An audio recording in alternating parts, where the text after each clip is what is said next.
Thank you very much, Mr. Chairman.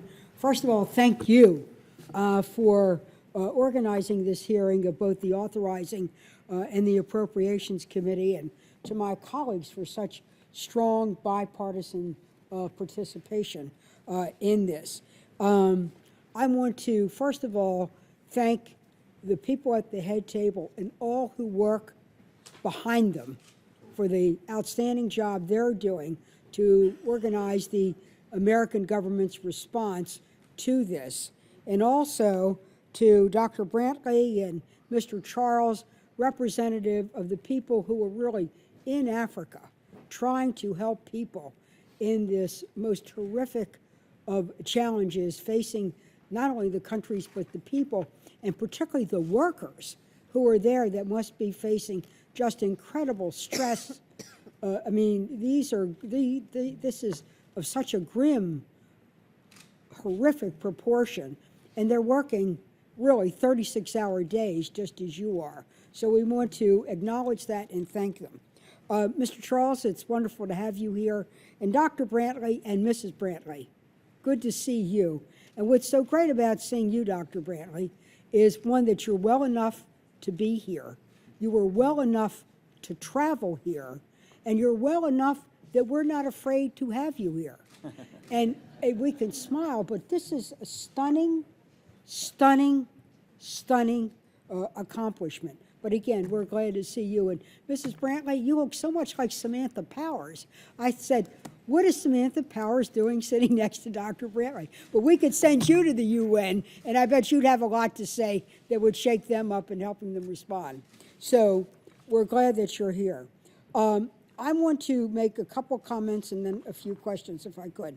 First of all, on this issue of who's in charge that was raised by both Senator Harkin and Senator Bozeman, I think where USID is in charge in responding in a disaster, an earthquake in Haiti, the many disasters, and they're to be acknowledged for their ability to do that.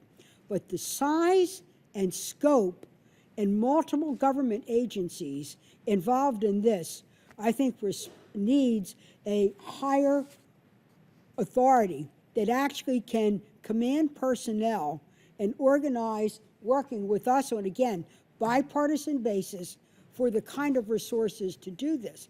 Because just listening to what we're doing today, we need the help, we need labor, just go to the appropriations. We're going to need foreign ops, and we're going to need DOD. And within the labor HHS, it's CDC, it's NIH, it's FDA. So I think, Mr. Chairman, again, working across the aisle, we should ask the president, through whatever mechanism they're going to say, we need a point person, in addition to OMB, which will be here, to do this. So one, Dr. Bell, do you want to comment? I just, thank you, Senator. I just wanted to sort of make sure that I sort of didn't create a misconception in what I said about the DART. And what I meant was on the ground coordination in the middle of that area. Well, the USAID is coordinating. But I take your point, and I think here's my point. Yes, ma'am.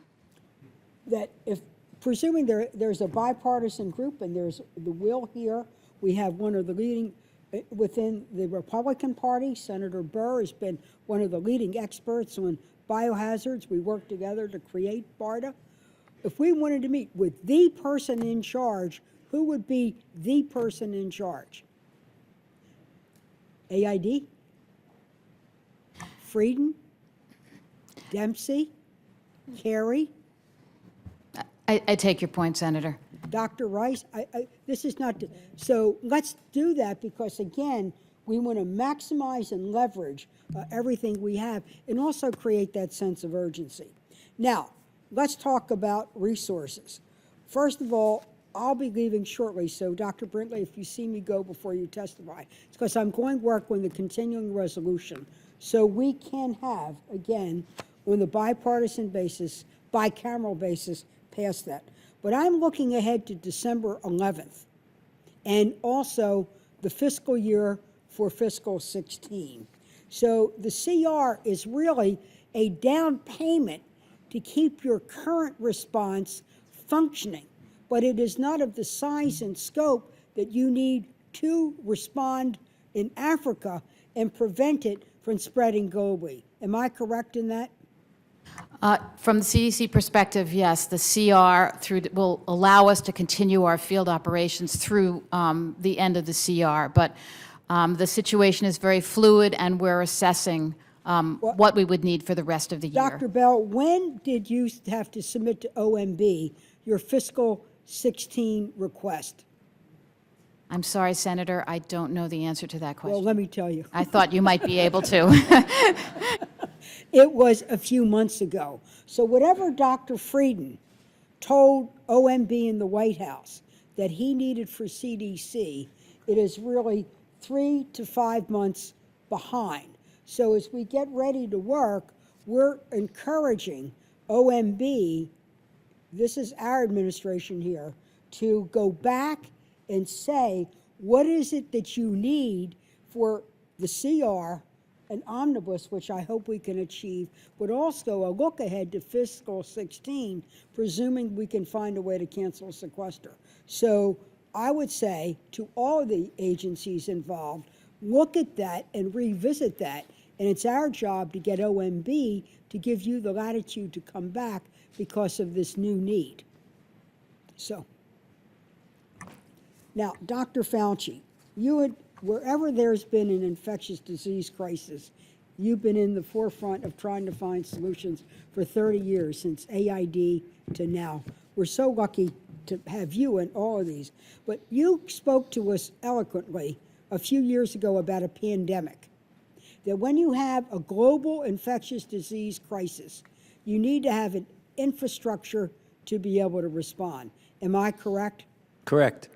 Now, this is contained to one continent and one part of a continent. Do you think we're heading to a pandemic with this? No, I don't, Senator Mikulski, because as we have mentioned, the spread of this in the West African countries is really a reflection of the extraordinary disparity of lack of healthcare infrastructure to be able to handle an outbreak, to get the people isolated, taken care of, contact trace, so that you don't have essentially unfettered spread. In a country like the United States and other developed countries, that we may, and it's entirely conceivable, have someone get on a plane infected in a West African country, be asymptomatic, and land in Washington or New York or Paris or London, get out of the plane, get sick, and perhaps go to an emergency room and even infect a person or two because someone didn't take a travel history. But at that point, once it's recognized, the kinds of capabilities we have would make it almost impossible to have the kind of outbreak that you're seeing in a country in which the outbreak is driven by a lack of ability to handle infection control. And we have that. Well, then let's go to the disease. If this disease mutates, would mutation be of concern to you?